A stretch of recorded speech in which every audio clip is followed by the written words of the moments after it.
Olá, queridos irmãos, paz e graça da parte de Deus vos sejam multiplicada. Prazer indizível. Estamos falando sobre sinais que evidenciam a volta de Cristo Jesus. Falamos sobre sinais nos céus, agora estamos falando sobre sinais na terra. Gostaria que você ficasse comigo até o fim deste vídeo. Com certeza, o lucro será todo seu e o nome do Senhor será glorificado. Queridos irmãos, a segunda menção de terremotos está no livro do profeta Isaías, no capítulo 29 e no versículo 6. Quando o profeta Isaías afirma que a cidade rebelde seria visitada da parte do Senhor com trovões e com terremotos, grandes ruídos como tufão, tempestades e labaredas de fogo consumidor. O profeta Amós afirmou que recebeu os oráculos de Deus acerca de Israel 2 anos antes do terremoto que houve nos dias do rei Uzias. Amós capítulo 1, versículo 1. E o profeta Zacarias faz menção a este mesmo terremoto ocorrido nos dias de Uzias, ao afirmar que, no dia da vinda do Senhor, com todos os seus santos, as pessoas fugirão, como fugiram do terremoto que aconteceu nos dias de o rei Uzias, rei de Judá. Zacarias capítulo 14, Jesus Cristo previu a ocorrência de terremotos em vários lugares, acompanhados de outros sinais escatológicos, dizendo: se levantará nação contra nação, reino contra reino, e haverá fomes e terremotos em vários lugares. Evangelho de Mateus, capítulo 24, versículo de número 7. A Bíblia descreve um terremoto que aconteceu no dia da crucificação, levando até a conversão do centurião romano que acompanhava a crucificação do Filho de Deus. Mateus capítulo 27, versículo 54. A Bíblia afirma que também houve um grande terremoto por ocasião da ressurreição de Jesus Cristo, quando o anjo de Deus desceu para remover a pedra do túmulo de Jesus. Jesus Cristo afirmou que haverá terremotos em diversos lugares e haverá fomes. Este é o princípio das dores. Marcos 13, verso 8.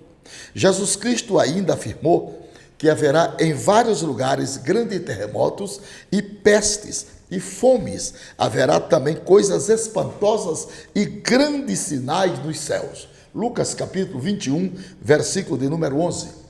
Lucas descreve um grande terremoto que abalou os alicerces da prisão de Filipos, enquanto Paulo e Silas oravam e cantavam hinos a Deus, dizendo: perto da meia-noite, Paulo e Silas oravam e cantavam hinos a Deus, e os outros presos os escutavam.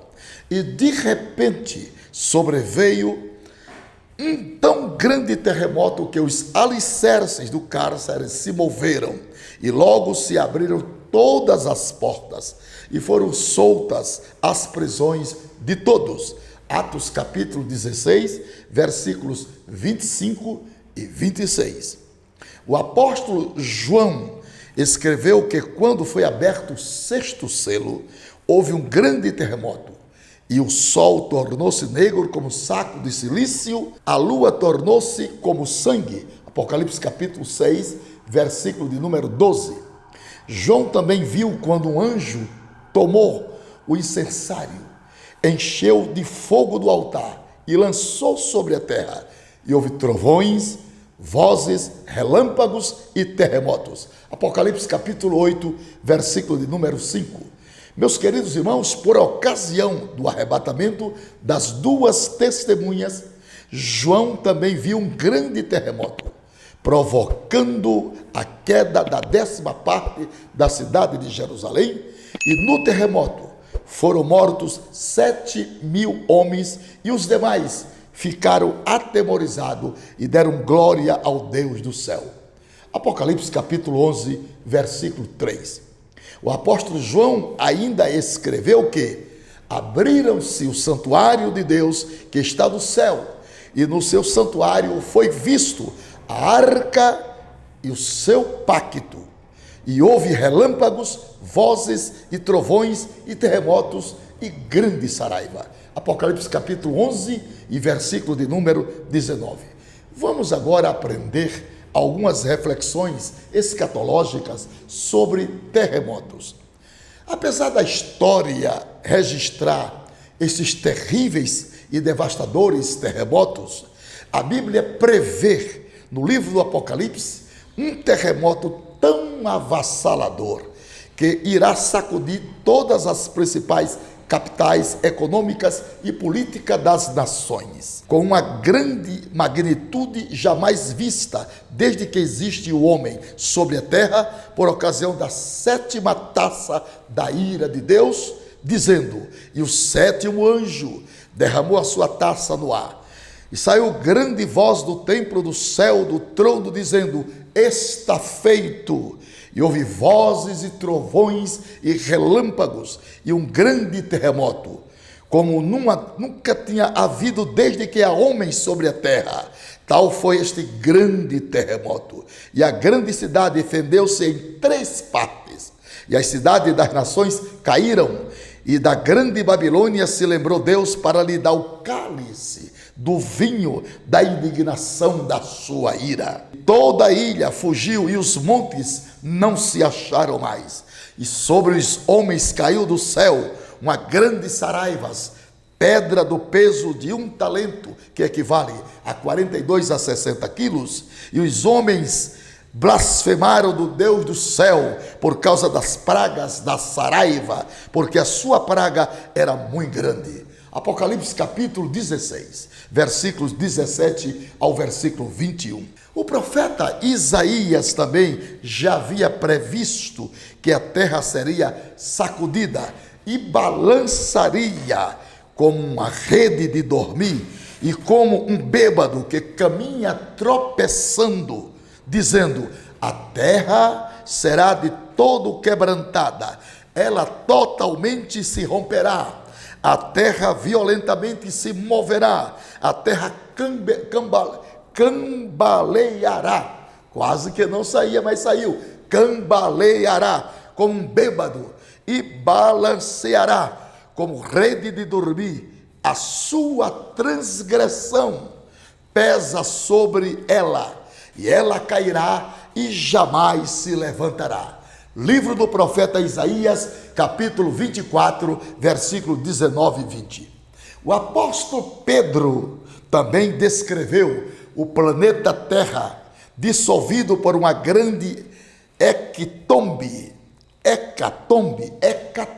não é hecatombe, hecatombe, por ocasião do grande dia do Senhor, dizendo: virá, entretanto, como ladrão o dia do Senhor, no qual os céus passará com estrepitoso estrondo, e os elementos se desfarão abrasados.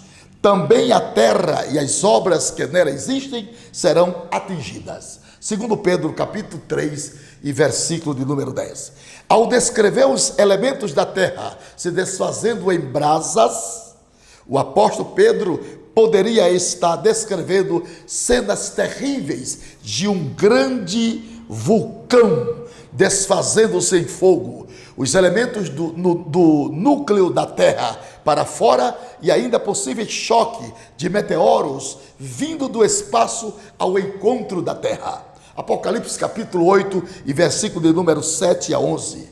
Que Deus tenha misericórdia do planeta Terra e de todos os seus moradores, onde acreditamos que quando acontecer esses terríveis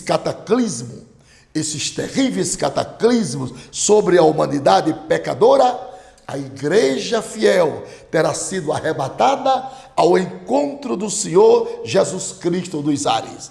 1 aos Tessalonicenses, capítulo 4, versículos 16 e 17. Deus em Cristo Jesus te abençoe, e que você e eu, todos nós, possamos estarmos firmes, constantes, abundantes na obra do Senhor, descrevendo a cada dia o apanágio glorioso da palavra de Deus no seu cumprimento vespertino. Deus é fiel em seus desígnios e em seus propósitos. Ficamos com a palavra do Senhor, escondemos a palavra de Deus em nosso coração, guardemos-nas com muito cuidado, porque a vinda do Senhor Jesus está próxima. A evidência dos sinais na terra, marcado por tantas catástrofes, é na realidade sumárias dos fatos em evidência, a constatação da veracidade das Escrituras Sagradas. Portanto, meus queridos e amados irmãos, deixe seus comentários abaixo deste vídeo. Se você gostou do mesmo, inscreva-se em nosso canal, faça parte desta equipe que vai morar no céu. Eu te agradeço de todo o meu coração por você estar comigo nesta live do começo até o fim. Até outra oportunidade, em outro vídeo, se Deus quiser. A paz do Senhor.